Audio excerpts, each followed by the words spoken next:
Assalamualaikum warahmatullahi wabarakatuh.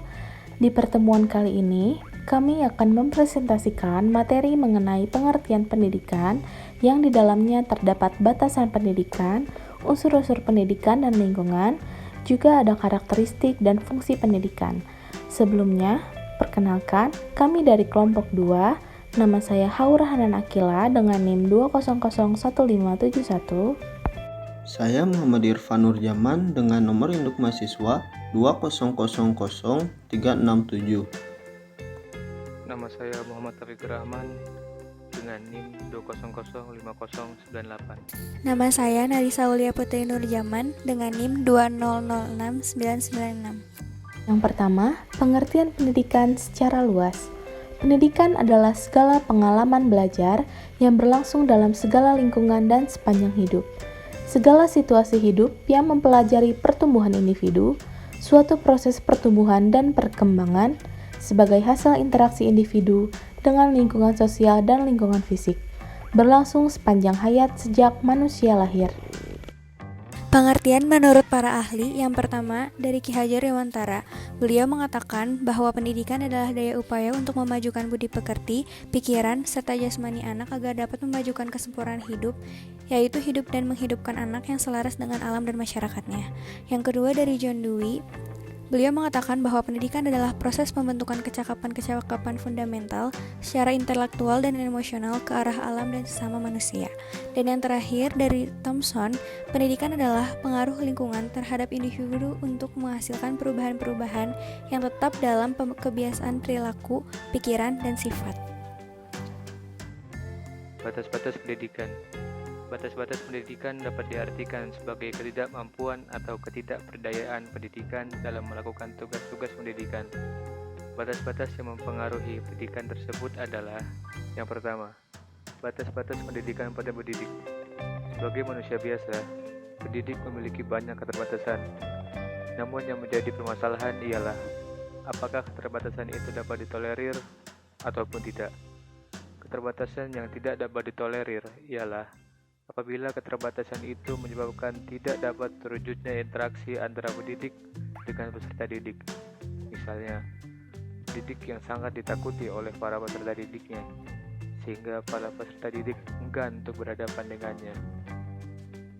Pendidik yang tidak tahu apa yang akan menjadi isi interaksi dengan para peserta didiknya, sehingga menjadikan kekosongan dan kebingungan dalam interaksi. Sedangkan pendidik yang bermoral termasuk yang dapat ditolerir, karena pendidikan pada dasarnya adalah usaha yang dilandasi moral. Yang kedua, batas-batas pendidikan pada peserta didik. Peserta didik sebagai manusia pula memiliki banyak perbedaan dalam kemampuan, bakat, minat, motivasi, watak, ketahanan, semangat, dan sebagainya. Kondisi inilah yang membatasi sebuah pendidikan. Berhasil atau tidaknya suatu pendidikan sangat bergantung pada seberapa jauh anak didik mampu menerima pendidikan yang diberikan. Anak didik harus diakui keberadaannya. Mereka tidak bisa begitu saja diperintah untuk mengikuti keinginan kita, sehingga hal tersebut dapat membatasi kelangsungan hasil pendidikan. Solusinya ialah pendidik harus mencari metode-metode pembelajaran yang bagus sehingga dapat berkembang seoptimal mungkin. Dan yang ketiga ialah batas-batas pendidikan dalam lingkungan dan sarana pendidikan. Lingkungan dan sarana pendidikan merupakan sumber yang dapat menentukan kualitas dalam berlangsungnya usaha pendidikan. Lingkungan dan sarana yang tidak memadai akan menghambat keberlangsungan proses pendidikan. Di sini pendidik harus lebih kreatif dalam memanfaatkan alam sekitar sebagai sumber proses pembelajaran. Unsur-unsur pendidikan dan lingkungan. Yang pertama, peserta didik, yaitu sebagai subjek yang dibimbing. Yang kedua, pendidik, sebagai orang yang membimbing. Yang ketiga, interaksi edukatif, yaitu interaksi antara peserta didik dengan pendidik. Yang keempat, tujuan pendidikan, yaitu ke arah mana bimbingan ditujukan. Yang kelima, materi pendidikan, yaitu pengaruh yang diberikan dalam bimbingan. Yang keenam, alat dan metode, yaitu cara yang digunakan dalam bimbingan. Yang ketujuh, lingkungan pendidikan, yaitu tempat di mana peristiwa bimbingan berlangsung. Yang selanjutnya, karakteristik pendidikan. Yang pertama, tujuan pendidikan dalam arti luas sama dengan tujuan hidup seseorang tanpa dibatasi oleh orang lain. Sementara dalam arti sempit, tujuan pendidikan ditentukan oleh pihak luar bukan dari peserta didik itu sendiri. Yang kedua, dalam arti luas, pendidikan berlangsung kapanpun tanpa dibatasi atau bisa dikatakan berlangsung sepanjang hayat. Sementara dalam arti sempit, terdapat batasan waktu yang bervariasi, 6 tahun, 9 tahun, atau lebih.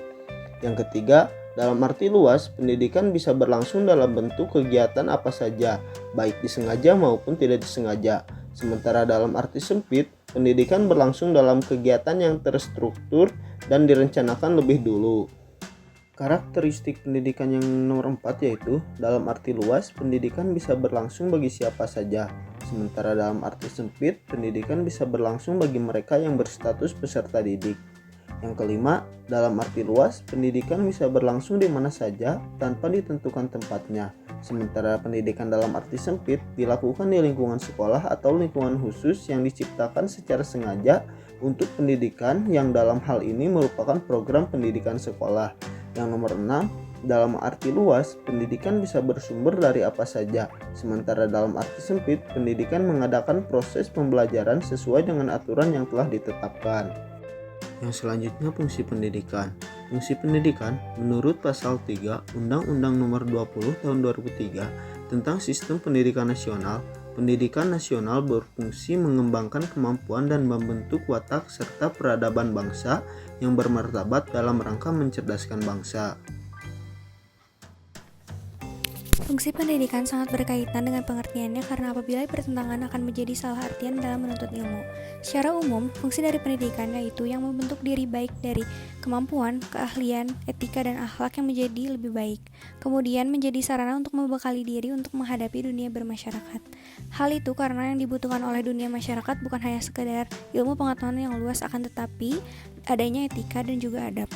Adapun fungsi pendidikan yang dikemukakan oleh para ahli ataupun pakar pendidikan, yakni yang pertama menurut Horton dan Hahn, fungsi pendidikan adalah mempersiapkan manusia agar dapat mandiri dan mencari nafkah untuk dirinya sendiri, lalu mengembangkan pola pikir serta potensi diri dalam mengembangkan minat dan bakat peserta didik sesuai yang dibutuhkan masyarakat, dan juga membantu menghidupkan serta melestarikan kebudayaan dalam bermasyarakat, serta menanamkan keterampilan dan keahlian partisipasi dalam demokrasi. Yang kedua, menurut David Poponu, tentang fungsi pendidikan adalah sebagai bentuk transfer kultur ataupun pemindahan kebudayaan dari generasi sebelumnya hingga sekarang, lebih aktif dan ikut serta dalam memilah manusia sebagai pemeran sosial, kemudian aktif dalam berkontribusi terhadap pembangunan taraf berpikir, serta menimbulkan nilai sosial yang tinggi dalam menguasai ilmu pengetahuan. Terima kasih atas perhatiannya. Mohon maaf apabila ada kesalahan kata dan kurangnya materi. Semoga materi yang kami sampaikan memberikan manfaat kepada teman-teman semua. Wassalamualaikum warahmatullahi wabarakatuh.